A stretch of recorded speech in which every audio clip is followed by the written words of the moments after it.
to wonder if mindset really mattered. I thought that success was all about talent and skill set, but I came to realize that someone who is great at what they do can quickly be bypassed by someone who is less talented but more confident.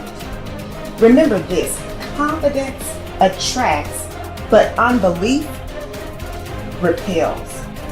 So if you have a mindset that you are average or that you never get great opportunities, without realizing it, you are creating your reality. Many of the people you look up to, they are not super smart or super talented. You are just as smart and talented as they are. They just latched onto their dream and developed the mental fortitude necessary to keep going when they were feeling the frustration that you might be feeling right now. A belief can create the disease as much as a belief can create the healing. And I go, so the significance of this is profound because nobody talks about the negative belief. And I go, negative beliefs are powerful. It's called nocebo, as you mentioned. And as I said, they can cause any disease and they can kill you. Just because you believe you're going to die, you can die just from the belief. We always have to update our versions about reality because it's the only way that we adapt.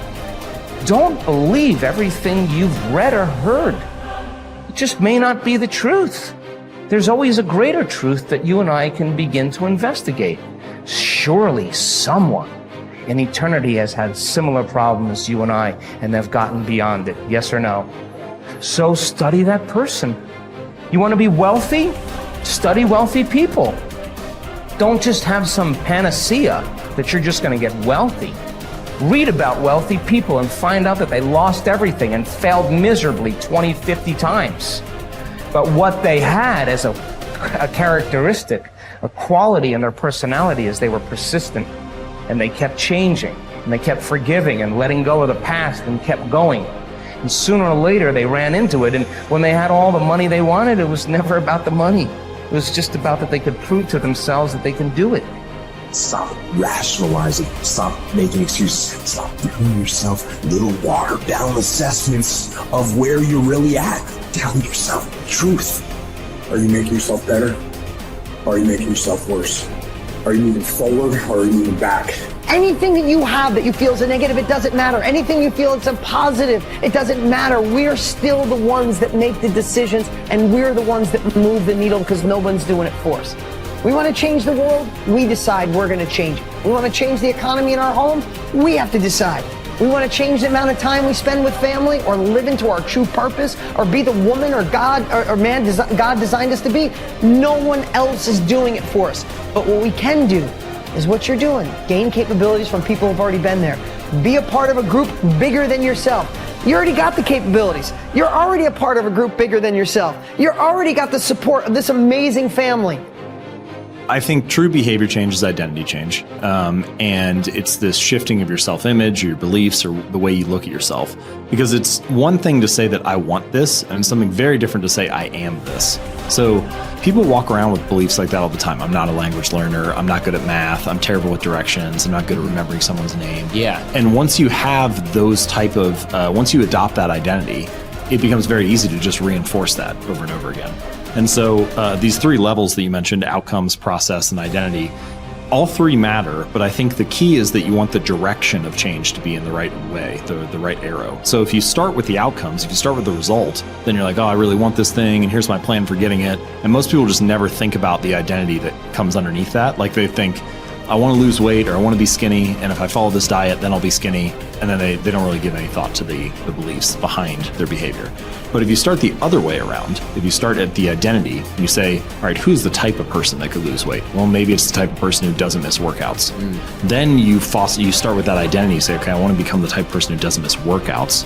Here are the habits I need to build. And then whatever results come, just come naturally. So most people focus on the results and build a plan and let the identity come naturally, but that rarely works because their beliefs like conflict with your actions. But if you start with the identity and you build the habits to reinforce that, then the results just come on their own. You are quite capable, and I don't even know what you earn, but I do know this. You can turn your annual income into a monthly income. You're very capable of doing that. Now, you may think that I'm exaggerating. You can't exaggerate when you start talking about the potential of a human being. Stop and take a look at the way we communicate today. I remember when I was a kid when I saw the first television set. If anybody had told me at that time it was black and white, it was snow, and somebody would appear on the screen and then they'd go away again. If somebody had said, listen, in your lifetime, you'll be able to put one on your wrist. Self-contained in living color. Somebody can shoot something going on the other side of the world. You can watch the Olympics on your wrist. You'd have thought they were right out of their mind, but all that's going on. In fact, that's nothing today compared to what we're capable of doing. You stick a little camera on our computer and look at the other person and talk to them anywhere in the world. Doesn't even cost you a nickel. Are we moving ahead? I think we're moving ahead at a rapid rate. But I'm going to tell you something. The people that are taking this there are not letting the paradigm stop them. And I don't want you to let the paradigm stop you. I want you to stop and think of where you're going and what you're doing. And when you go to break out of the paradigm, it's because you're using a bigger idea than what you're conditioned to. Now remember I said that conditioning is cause you to feel comfortable? It's only when you go to change the conditioning that you feel the discomfort. And when you get emotionally involved with it, you can be thinking of the change until you internalize it, nothing happens. But the second you internalize it, everything goes haywire. Why? You're dealing with the central nervous system. You're messing with the paradigm. You've heard the saying, habits die hard? Well, you put 1,000,000 of them together and see what happens. Yet it's like a wall, and you bounce off that wall, and you'll go back and live in your conformed or, state of bondage and justify why you should stay there. Don't let that happen. Absolutely refuse to let that happen. If you've got an inspiration to move, to quit your job, to start a business, whatever you want to do, step out and do it. I mentioned in another series that God's gift to us was more talent and ability than we'll ever hope to use in our lifetime. And our gift to God is to develop as much of that talent and ability as we can in this lifetime. The future belongs to the risk takers, not the security seekers. Life is perverse in the sense that the more you seek security, the less of it you have. But the more you seek opportunity, the more likely it is that you will achieve the security that you desire. Whenever you feel fear or anxiety, and you need to bolster your courage to persist in the face of obstacles and setbacks, switch your attention to your goals. Create a clear mental picture of the person that you would like to be, performing the way you would like to perform. There is nothing wrong with thoughts of fear as long as you temper them with thoughts of courage and self-reliance. Whatever you dwell upon grows. So be careful. And this brings us to a very important mental principle called the law of accumulation. The application of this law is a fundamental reason for success in every field, including yours.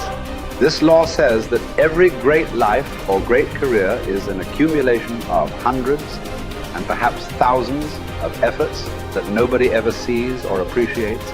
Great success is the result of countless hours, maybe even months and years, of preparation and hard work toward the goal of becoming very good at what you are doing. This law of accumulation says that life is very much like a balance sheet with both credits and debits. Every time you do something positive to enhance your abilities and to improve your life, you get a credit on the credit side of your ledger. Each time you waste your time or neglect to take advantage of an opportunity to learn and grow, you get a debit on the debit side of your ledger. Here's the key. Everything counts. Everything that you do or fail to do is written down and totaled up on your balance sheet. Everything that you do or fail to do counts in some way. Nothing is neutral. Everything is either moving you toward a better life or moving you away from it. Everything counts. A successful, happy, self-confident person is an individual who has consciously and deliberately built up a lot of credits on his or her balance sheet. An unhappy, negative, or insecure person is a person who has a lot of debits on his or her balance sheet, because the only things that count are your actions. It seems that every positive and constructive action you engage in adds up and increases your levels of self-confidence and self-esteem. The law of incremental improvement, perhaps the most important corollary of the law of accumulation, is what is called the law of incremental improvement. This is really the law that explains how you move from wherever you are to the top of your field. This is the law that explains all great success in America or anywhere else in the world. This law simply states that a person becomes good at his or her chosen field by improving incrementally, continuously, over a long period of time.